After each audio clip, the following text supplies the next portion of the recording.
ईश्वर तुमसे प्रेम करते हैं। क्या तुम्हें पता है तुमसे सर्वाधिक प्रेम कौन करता है? वे सर्वशक्तिमान ईश्वर जो हमारे निर्माता है। प्रकाशित वाक्य 1:8, उत्पत्ति 1:26 और 27 और उत्पत्ति 2:7। ये शाश्वत ईश्वर तुमसे इतना प्रेम करते हैं कि उन्होंने अपने एकमात्र पुत्र यीशु मसीह को क्रूस पर मरने के लिए भेजा कि तुम्हारे पापों को क्षमा किया जा सके। लूका 23:24। क्या तुम्हें पता है ईश्वर तुमसे इतना प्रेम क्यों करते हैं? क्योंकि वही वह दयालु प्रभु है जिन्होंने तुमको अपने स्वरूप में बनाया है। तुम्हारी आत्मा मर नहीं सकती और पूरी दुनिया में वही ईश्वर को सबसे प्रिय है। मत्ती 16:26। ईश्वर तुमसे प्रेम करते हैं किंतु वे पाप से घृणा करते हैं और वे उसका न्याय करेंगे। पाप ईश्वर को कष्ट पहुंचाता है और वह तुम्हें उनसे दूर करता है। फैसले के दिन यीशु पापियों से कहेंगे, मेरे सामने से उस अनंत आग में चले जाओ जो शैतान और उसके दूतों के लिए तैयार की गई है, परंतु धर्मी अनंत जीवन में प्रवेश करेंगे।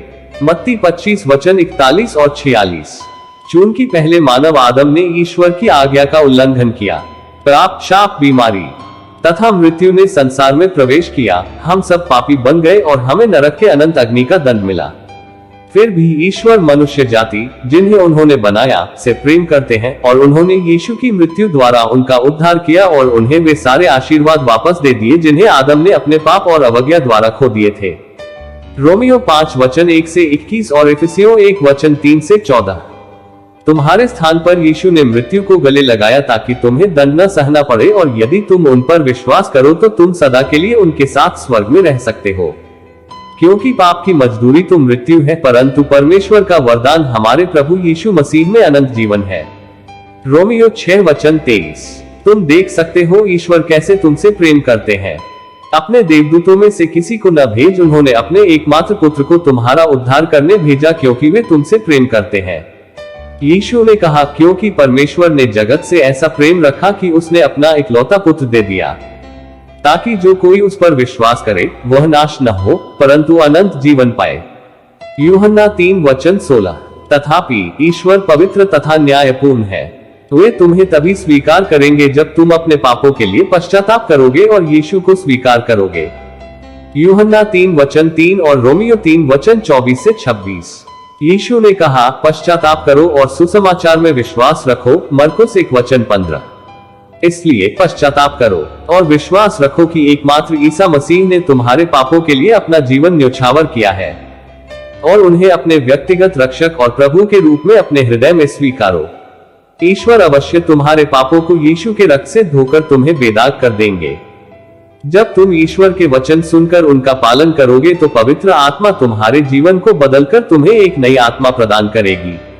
वे तुम्हें शुद्ध कर तुम्हें अपने प्रेम, आनंद और शांति, ज्ञान और शक्ति से भर देंगे और उनके साम्राज्य में रहने के लिए तुम्हारा मार्गदर्शन करेंगे। प्रिय मित्र, सर्वशक्तिमान ईश्वर के वचन का पालन करो जो तुमसे प्रेम करते हैं। पश्चाताप करो और उनकी तरफ मुड़ो। तुम्हारे पास यही एक जीवन है। अचानक तुम्हारी मृत्यु हो सकती है, कब और कैसे यह भी तुम्हें नहीं पता, किंतु प्रभु दयाद्र होकर तुम्हें अनंत जीवन के लिए तैयार होने का एक अवसर देते हैं। प्रभु की दयाशीलता के बिना तुम आग के दरिया में फेंक दिए जाओगे, जहां तुम्हारी आत्मा नहीं मरती और आग नहीं बुझती। मरकुस 9:47 और 48। मृत्यु के बाद ईश्वर के न्याय के अलावा कोई क्षमा नहीं है। इब्रानियों 9:27। ईसा मसीह पुनरुत्थान तथा जीवन है। वे मृत्यु की अवस्था से तुम्हें उठाकर तुम्हारे कर्मों के अनुसार तुम्हारा न्याय करेंगे। यूहन्ना 11:25 और यूहन्ना 5:24-29। सोचो और अभी उस पर अमल करो। मृत्यु के समय तुम्हें ईश्वर, उसके न्याय और अमरत्व का सामना करना पड़ेगा। स्वीकार करो कि तुम पापी हो। तुम्हें एक मुक्तिदाता की आवश्यकता है, प्रभु यीशु, जो तुम्हें पापों से छुटकारा दिलाकर ईश्वर के प्रकोप और उनके फैसले से बचा सकते हैं। अभी इसी समय सच्चे हृदय से इस प्रार्थना को कहकर ईश्वर से अपने पापों के लिए क्षमा की याचना करें।